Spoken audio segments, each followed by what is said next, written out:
Code isn't just lines on a screen. It's the pulse of our reality. And she's about to rewrite it.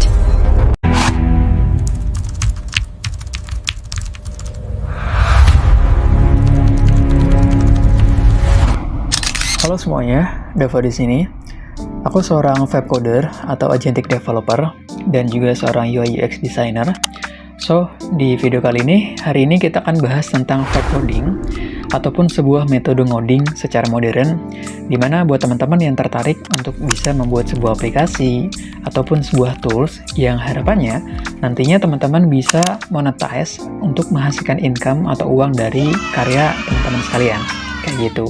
So, di sini aku akan buatkan ke dalam playlist khusus ya, namanya adalah vibe coding. Jadi nanti teman-teman tinggal pantau aja akun-akun aku, gitu ya. Oke, yang pertama kita modul yang satu nih, yaitu fundamental, karena ini penting banget sebagai akarnya, gitu ya. Di sini aku udah buatin, yang pertama ada 1.1, yaitu kita akan bahas tentang fundamental, apa sih itu definisi vibe coding. Kemudian 1.2, sejarah munculnya vibe coding.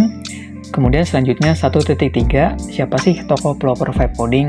Nah, di 1.4, kenapa sih kita harus belajar vibe coding di era hari ini? Dan yang terakhir, kita juga akan bahas yaitu tentang 1.5, tools dari agentic ide, nanti kita bisa pakai apa aja buat bikin aplikasinya. Kayak gitu, teman-teman. Oke, langsung aja kita masuk ke tutorialnya. Oke, nih dia. Kita udah masuk ke tutorialnya. Nah, di sini aku pakai Milanote buat toolsnya untuk presentasinya. Jadi kita akan bahas tentang modul 1 fundamental, teman-teman. Langsung aja kita bahas apa itu vibe coding. Nah, jadi teman-teman bisa bayangin gambar ini. Nah, gambar ini adalah teman-teman bagikan seperti di dalam kamar, gitu ya. Di dalam kamar atau dimanapun lah, whatever, whenever teman-teman di depan sebuah laptop itu fokus ngapain? Membuat sebuah aplikasi ataupun tools dengan cara vibe coding. Nah, apa yang membedakan ada kata istilah vibe nih? Kalau dulu kan kita tahu istilahnya ada coding doang gitu kan, secara tradisional, di mana teman-teman itu nulis kodenya atau baris kodenya secara manual. Bahkan itu kalau misalkan ada titik atau koma yang salah, itu bisa terjadi error. Yaitu metode ngoding secara tradisional atau yang dulu. Nah, kalau hari ini teman-teman sekalian, itu udah muncul namanya vibe coding. Nah, lalu apa sih itu vibe coding? Nah, kita bahas. Nah, menurut yang aku tahu ya teman-teman sekalian ya, menurutku vibe coding adalah sebuah seni untuk membangun sebuah aplikasi ataupun tools tanpa teman-teman harus pusing buat mikirin baris kode atau nulis kodenya manual. Nah, jadi teman-teman itu cuma fokus pada ide, pada konsep, visi, misi gitu loh. Nanti biarin AI yang ngerjain atau eksekusi teknisnya secara instan. Kayak gitu. Jadi teman-teman itu vibe coding, kenapa dinamain dengan vibe? Nah, vibe itu kayak istilah suasana teman-teman. Nah, teman-teman tuh membuat sebuah aplikasi ataupun sebuah tools dengan cara by prompt. Nah, buat yang tahu apa itu prompt, nah, prompt engineering, istilah profesinya. Prompt itu teman-teman nulis pakai bahasa sehari-hari kalian, pakai bahasa Indonesia atau bahasa Inggris gitu ya, bukan pakai bahasa daerah ya. Surupe apik tenan ya. Aku wis gak sabar ngenteni buka. Sabar. Wis meh maghrib. Bahasa Sunda atau bahasa Jawa gitu ya, tapi pakai bahasa Indonesia atau Inggris yang baik gitu loh. Jadi kalau dulu kita itu teman-teman sekalian developer, para teman-teman yang bisa bikin aplikasi, itu nulis kodenya teman-teman. Nah, ngafalin rumusnya, bahasa pemrogramannya. Kalau hari ini enggak, kita tinggal ngomong pakai bahasa sehari-hari kita, kayak ngomong sama teman kita aja, kayak gitu. That's why teman-teman sekalian ini dinamain vibe coding. Jadi kita bikin aplikasi sampai gimana sih caranya biar aplikasi ini sesuai dengan yang kita inginkan, vibe kayak gitu loh. Vibe-nya tuh seperti apa? Seperti itu. Ya, paham ya sampai sini ya. Nah, itu that's why di poin 1.1 kita udah paham tentang vibe coding itu definisinya seperti apa.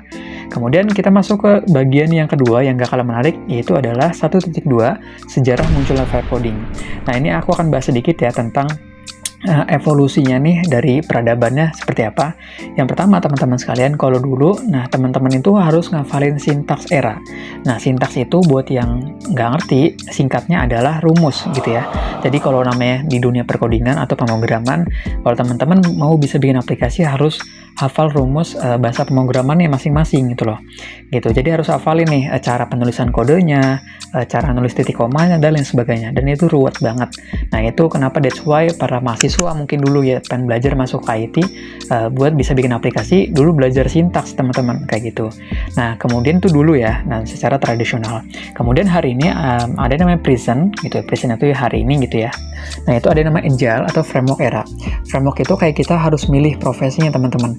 Teman-teman tuh kan namanya bahasa pemrograman tuh ada banyak. Ada CSS, ada JavaScript, ada Python, macam-macam kan. Nah, teman-teman bisa milih juga nih profesinya. Mau berkutat di bidang apa nih? Misalkan pengen mendalamin ilmu front end. Front end itu yang bikin tampilan awal gitu, kayak visual website-nya seperti apa atau aplikasinya, itu front end di bagian depan gitu ya, layar tampilan. Atau back end di bagian di belakang layar. Jadi kayak ngurusin database-nya, ngurusin logic daripada akun-akunnya seperti itu. Atau database-nya gitu, penyimpanannya dan lain sebagainya. Jadi dulu itu kita juga harus milih profesinya itu mau fokus di bidang apa. Seperti itu, karena kita nggak bisa nih mendalamin semuanya, karena ngafalin satu rumus bahasa pemrograman aja tuh super ribet gitu ya. Ngelihat kode-kode udah stres duluan kayak gitu. Nah, hari ini teman-teman, dan yang akan datang masa depan, itu dinamai dengan vibe coding. Nah, di mana teman-teman sekalian nggak perlu milih satu profesi doang, tapi teman-teman juga bisa belajar tentang front-end, back-end, ataupun database secara bukan instan ya, secara bersamaan. Gitu. Dan teman-teman bisa jadi seorang senior developer, walaupun tanpa pengalaman, seperti itu. Jadi inilah evolusinya gitu, sejarahnya teman-teman ya. Kalau kita ulik lebih detail lagi, sejarahnya jadi ini. Yang tadi kita singgung sedikit ya, era sintaksis, kemudian, nah lahirnya LLM itu singkatan dari Large Language Model, dimana kayak ChatGPT itu udah mulai muncul tuh. Kalau dulu kita misalkan mau nanya tentang jawaban ya, tentang pertanyaan itu cari ke Google kan, pencarian. Nah, itu kan basisnya artikel teman-teman yang muncul. Nah, kalau hari ini tuh langsung muncul ChatGPT, langsung jawabannya to the point. Nggak harus berdasarkan artikel, seperti itu. Nah, kemudian, baru yang terakhir ini evolusi agentic ide. Nah, yang dimaksud dengan agentic ide ini, teman-teman sekalian, jadi ide ini singkatan dari Integrated Development Environment, di mana tools ini tuh bisa membaca folder proyeknya, bisa nulisin baris kodenya, bisa ngebenerin yang errornya atau bugnya. Jadi itulah yang hari ini kita bahas, yaitu vibe coding. Jadi udah ada muncul nih tools-tools agentic ide yang bisa ngebantu kita bikin aplikasi dengan lebih simple seperti itu. Ya teman-teman ya. Nah, jadi ini udah paham ya tentang sejarah munculnya vibe coding.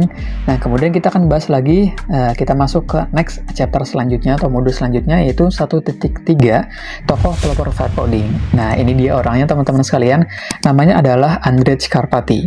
Nah, buat yang nggak tahu siapa sih Andrej Karpathy, nah dia adalah seorang mantan Director of AI di Tesla. Jadi seorang ilmuwan komputer ya dulunya di Tesla, dan salah satu seorang pendiri dari OpenAI, atau yang kita tahu kalau hari ini ChatGPT gitu ya. Sekaligus dia juga adalah seorang founder dari Eureka Labs. Eureka Labs ini adalah adalah sebuah teknologi startup untuk belajar AI seperti itu. Nah, jadi ini memperkenalkan istilah vibe coding ini, di mana udah munculnya ChatGPT, LLM, dan dia sadar bahwasanya AI ini bukan cuma untuk tanya jawab loh, tapi hari ini tuh AI itu bisa bikin karyanya sendiri. Kita bisa jadi seorang developernya, bisa menciptakan sesuatu dengan AI-nya seperti itu. Nah, jadi diperkenalkanlah oleh beliau gitu ya di akhir-akhir tahun 2004 akhir, saat munculnya ChatGPT gitu, lagi hyper lah itu waktu itu beritanya gitu kan. Nah, jadi itu dia tokoh pelopor vibe codingnya gitu ya. Dan hari ini kita juga akan bahas tentang yang nggak kalah menarik ya, yaitu 1.4 kenapa sih? Nah, pertanyaan kan gitu ya, kenapa kita harus belajar vibe coding gitu ya teman-teman ya. Jadi teman-teman sekalian, nah ini adalah beberapa alasan ya, masih ada banyak banget, cuma aku ambil poin pentingnya aja, beberapa alasan kenapa kita harus belajar vibe coding di era hari ini. Ya memang benar-benar relevan dan relate gitu loh. Konsep async upper await ini menjijiskan sefleksibel teknik Edo Tensei, harus dikuasai. Jangan terlalu ambisius, Uchiha. Vibe coding bukan tentang kekuatan mentah. Yang pertama adalah pergeseran peran dari mengetik ya, atau dari seorang yang nulis baris kodenya secara manual menjadi seorang konduktor gitu, ataupun ya seorang konduktor yang nulis vibe-nya gitu loh teman-teman. Jadi kayak kita bikin aplikasinya itu berdasarkan vibe-nya gitu, by prompt aja. Seru juga ya vibe coding. Semudah ini ternyata.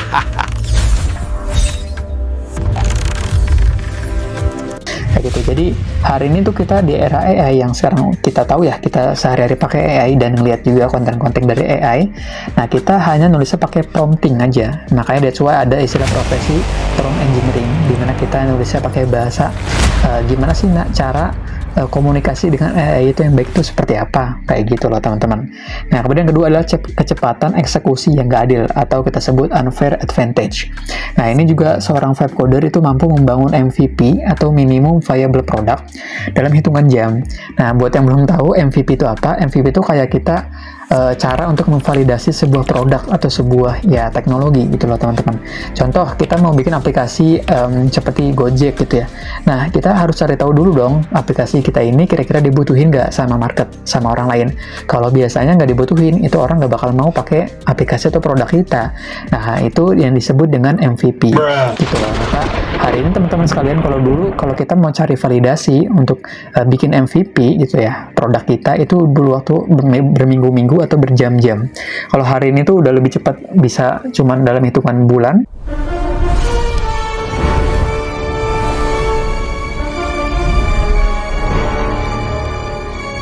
Hari, menit, atau bahkan detik. Detik enggak lah, tapi menit lah ya gitu.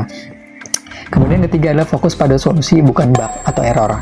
Nah, kalau dulu teman-teman sekalian kita itu fokusnya ya, seorang developer itu ngebenerin kode teman-teman. Jadi gimana caranya nulis kode itu yang benar-benar bersih, yang benar-benar nggak ada error. Jadi nggak bisa waktunya buat benerin kode. Nah, kalau hari ini enggak. Hari ini tuh kita bukan fokus ke errornya atau kodenya, tapi kita fokus mikirin gimana caranya kita bikin pengalaman pengguna yang bagus sama logika bisnis yang bagus gitu loh. Bikin aplikasi biar benar-benar pengen sesuai yang kita inginkan, bukan pusingin baris kodenya yang bikin error kayak gitu. Nah, kemudian yang keempat ada demokratisasi kreativitas, no code speed, code power. Nah, vibe coding ini teman-teman sekalian itu memberikan kekuatan seorang senior developer kepada siapa aja yang memiliki ide brilian. Yang tadi udah aku bahas sebelumnya teman-teman ya, bahwasanya kita juga punya kesempatan gitu, walaupun kita nggak punya pengalaman, kita bukan kuliah di bidang IT.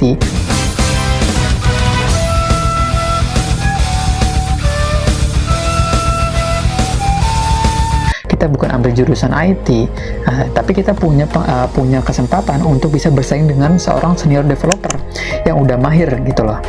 Dengan cara apa? Dengan cara kita fahamin toolsnya. Kalau kita semakin jago fahamin cara pakai toolsnya, semakin baik kita bisa bersaing dengan seorang senior developer.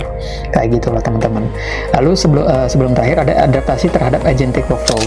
Nah, dunia hari ini teman-teman itu sedang beralih dari AI yang hanya bisa menjawab kayak chatbot yang tadi aku udah bahas, sampai kita gimana caranya kita bisa loh bikin agen AI, bisa bikin sebuah aplikasi, bikin toolsnya sendiri, seperti itu.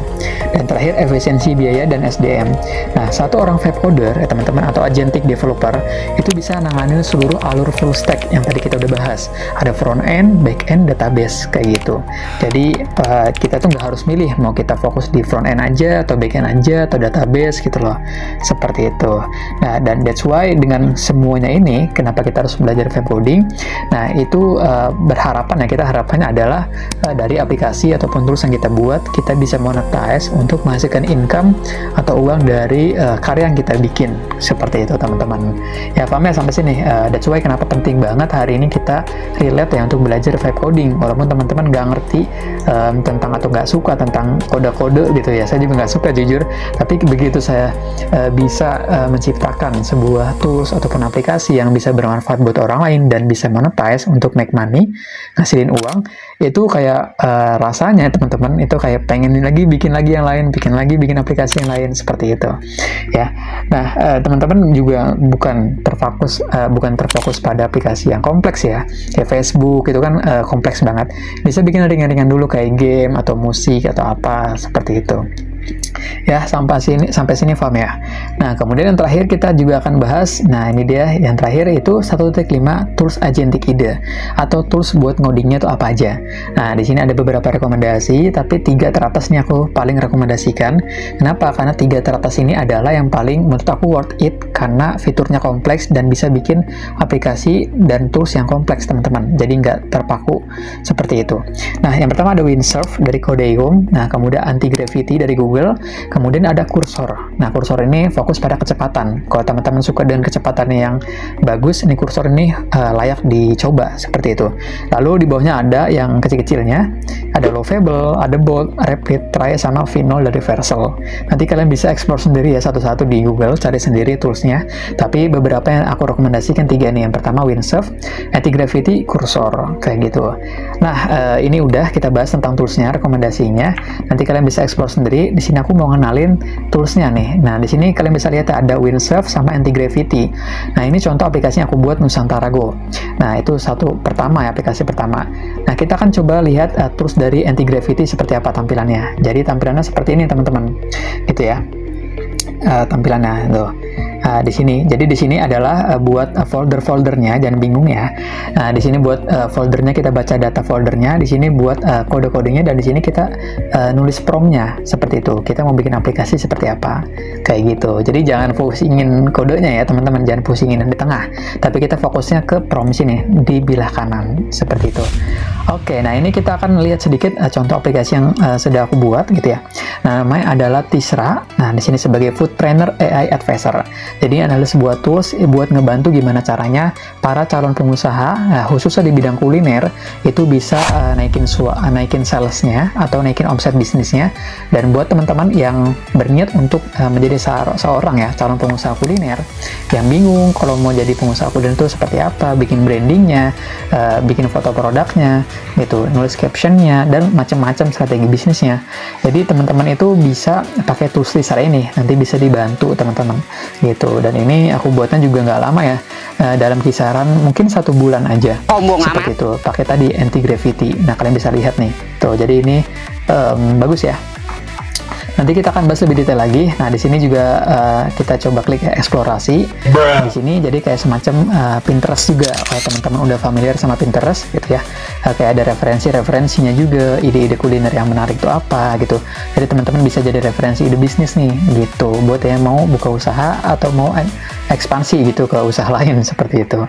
Gitu. Dan nanti di dalamnya ada banyak tools yang bisa bantu-bantu kalian, terutama dari tools agentnya bisa nanganin berbagai permasalahan-permasalahan di bidang kuliner kayak gitu. Oke, jadi menarik ya.